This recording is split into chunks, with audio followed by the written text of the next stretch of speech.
Tapi sebelum menonton, jangan lupa klik tombol subscribe and loncengnya.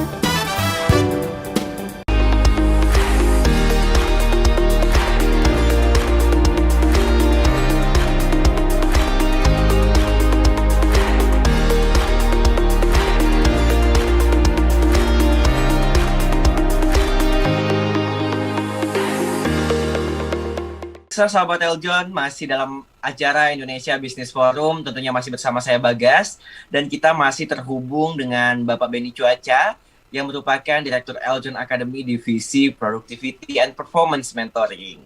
Halo Pak Benny Cuaca. Halo Bro Bagas, Sahabat Eljon semuanya. Oke, Pak Benny, terima kasih masih terhubung bersama kita semua. Dan Sahabat Eljon, kita masih topik yang sama.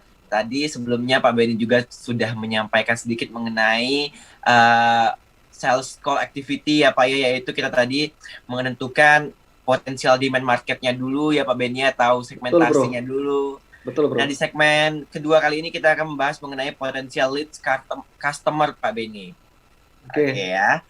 Nah untuk itu sahabat Eljon, Pak Benny Cuaca, langsung saja kita masuk ke pembahasan kita yang pertama, yaitu bagaimana sih Pak Benny cara memperoleh potensial lead lead customer melalui refill.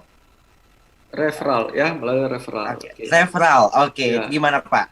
Jadi gini bro, yang dimaksud dengan potential leads adalah itu calon customer yang paling akan bisa menggunakan produk kita.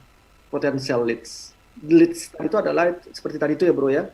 Ini loh customer gua, ini sebenarnya yang gua cari-cari loh. Itu potential leads customer lagi. Lengkap ya. Jadi definisi potential leads customer itu adalah wow, ini loh customer yang akan gue tunggu-tunggu selama ini. Itu potential leads. Nah, oke ya Bro Bagas ya. Satu poin ini. Yang poin berikutnya adalah bagaimana mendapatkan potential customer tadi itu dari referral. Jadi gini Bro Bagas, sebenarnya dalam bisnis apapun juga Bro, mau kita jual produk atau kita mau jual, kita punya jasa, apapun juga Bro. Cara termudah dan cara paling cepat untuk menuju ke puncak sukses kita itu adalah melalui referral, melalui referensi dari mulut ke mulut. Dan cara tercepat untuk perusahaan kita bangkrut juga Bro Bagas, Sahabat Eljon, adalah dari mulut ke mulut juga. Nah, kalau seandainya gini Bro Bagas ya, saya simulasi sama Bro Bagas. Lihat ya, kita simulasi aja, simple aja.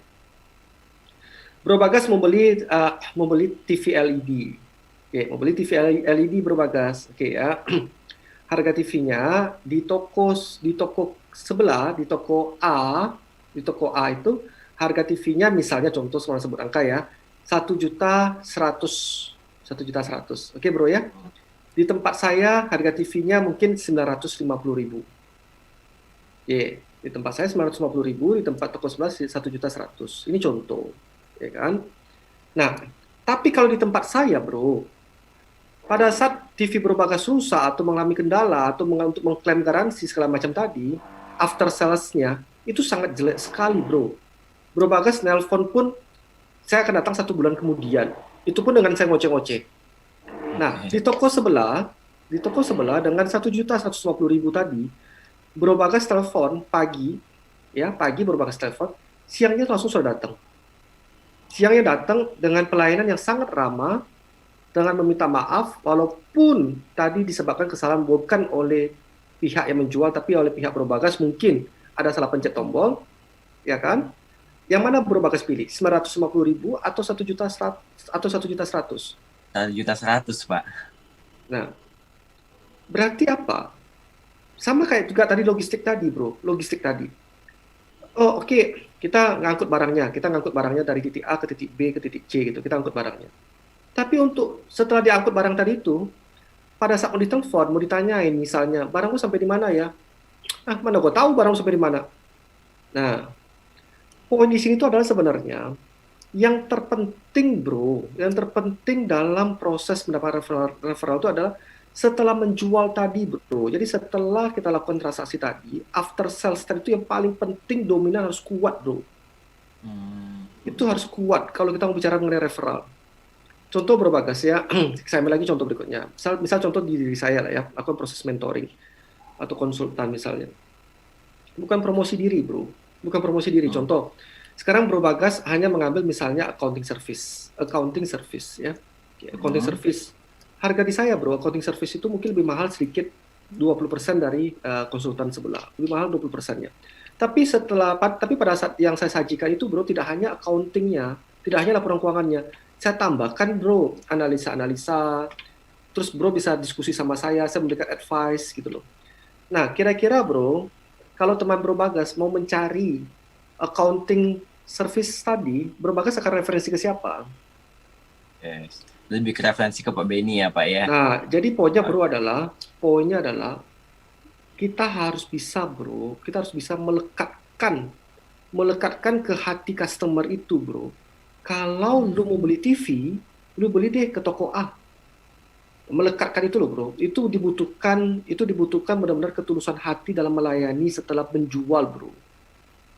Nah itu yang terkadang saya sering melihat Bro, itu membuat banyak customer itu merasa, aduh susah kok cari customer, mana enak, kita mencari atau kita dicari Bro? Kita dicari Pak. Tapi PR-nya untuk memberikan service excellent tadi kita nggak mau lakukan itu. Nah, itu kan nggak mungkin bisa dapat, Bro, kalau kita melakukan itu. Itu dari sisi referral, Bro, potential lead study, Bro. Gitu, Bro Bagas. Oke, Pak. Lalu bagaimana memperoleh potential lead customer dari segmentasi industri dari exciting customer, Pak? Nah, existing customer ya, dari existing customer yang sekarang, kita mau melihat, contoh, saya ambil ini. Oke, gua punya logistik tadi, gua melayani misalnya industri FMCG, mengenai industri FMCG. Atau industri elektronik, misalnya contoh. Oke, pada saat gue melayani industri elektronik, muncullah misalnya customer A yang melayani selama ini. Nah, kita cari Bro, kita searching di internet Bro. Dimanapun juga kita cari lah ya. Oke, yang customer yang berada dalam industri elektronik itu apa saja sih? Oh, ternyata ada customer B loh, ada customer C, ada customer D, customer E. Kenapa ini penting Bro? Kenapa ini penting kita harus cari berdasarkan kita punya existing customer itu kita cari. Ini karena poinnya adalah Bro Bagas, sahabat Ajon, adalah ini perihal menggunakan aset utilisasi, Bro. Contoh gini Bro Bagas. Mungkin nggak Bro Bagas? Bro Bagas sekarang punya truk, tapi ngangkut mobil baru dari pabrik. Oke ya Bro? Ngangkut mobil baru dari pabrik ya. Oke, Bro Bagas punya truk, ngangkut mobil baru dari pabrik. Terus Bro Bagas, terus Bro Bagas mengangkut industri yang berbeda, mengangkut sapi misalnya. Connect nggak tuh? Bisa nggak mobil yang ngangkut mobil baru digunakan untuk ngangkut sapi? Bisa nggak? Nggak, Pak. Nah, berarti yang Bro Bagas harus cari apa? Oke, kalau gue sudah berhasil ngangkut mobil baru merek A, maka gue harus cari lagi ngangkut mobil baru merek B. Tapi tetap industrinya adalah mobil baru. Tapi mereknya kita beda-bedakan gitu loh, Bro.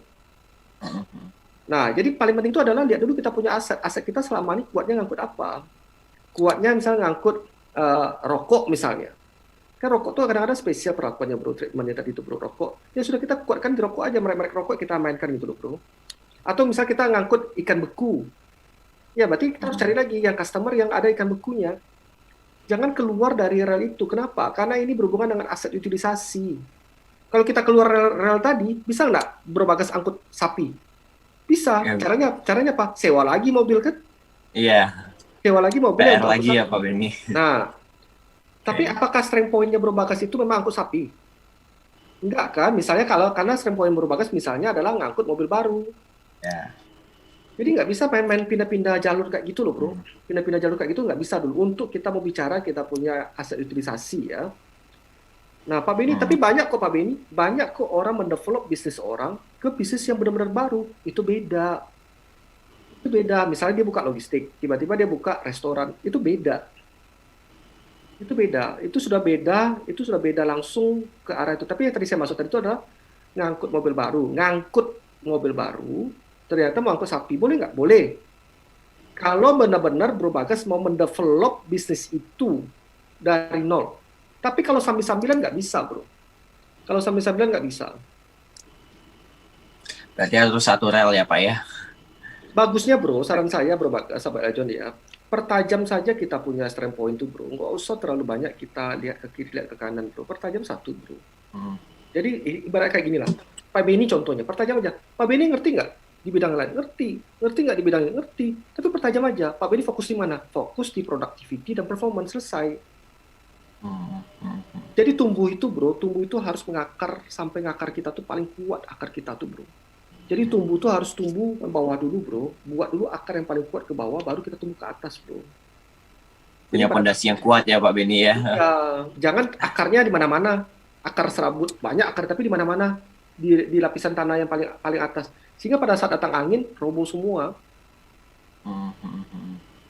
Oke, berarti strength point kita yang paling dibutuhkan oleh customer itu paling dibutuhkan ya Pak ya, strength point kita ya Pak ya, bisa dibilang ya. Iya, contoh diri Bro Bagas lah. Bro Bagas merasa selama ini, kan Bro Bagas bisa nih bawakan hostnya Indonesia Business Forum, bawakan ini. Nah, Bro Bagas akan mau dikenal. Nantinya tuh satu saja pilih bro. Pokoknya kalau cari si Bagas, pasti ini deh. Nah, itu loh. Itu satu saja. Jadi, kalau sudah banyak bro, sekarang saya tanya sama Bro Bagas, mana mahal bro? Kita datang ke dokter spesialis atau dokter umum bro? Oke, dokter spesialis ya Pak ya? Nah, sudah kan bro? Oke, berarti memang harus fokus ya Pak ya. Sebenarnya boleh-boleh saja, bisa-bisa saja ya Pak ya. Bisa bro. Kalau kita mau mendevelop yang lain. Cuman jadinya kalau kita itu mau fokus dari, nggak bisa fokus dua-duanya ya Pak ya, nggak bisa sambilan bisa dibilang ya. Nggak boleh Harus dari sambilan. nol lagi. Iya, betul Gitu bro. ya Pak ya. Betul. Oke. Jadi lebih baik kita fokus kepada strength point kita saja ya Pak ya, kita fokuskan di situ daripada kita bercabang-cabang jadinya tidak fokus ya Pak Beni ya. Betul bro. Oke Pak Beni Cuaca, terima kasih. Setelah ini kita kembali lagi ya Pak ya, setelah jeda iklan berikut ini kita kembali menemani sahabat Eljon masih dengan topik yang sama. Untuk itu sahabat Eljon jangan kemana-mana, tetap di Indonesia Business Forum.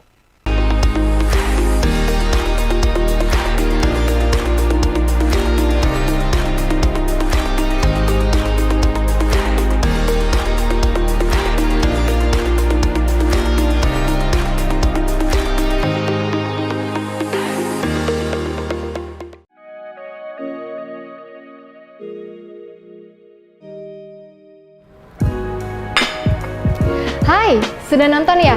Tapi belum lengkap rasanya kalau kalian belum like and subscribe. Dan jangan lupa ya, see you!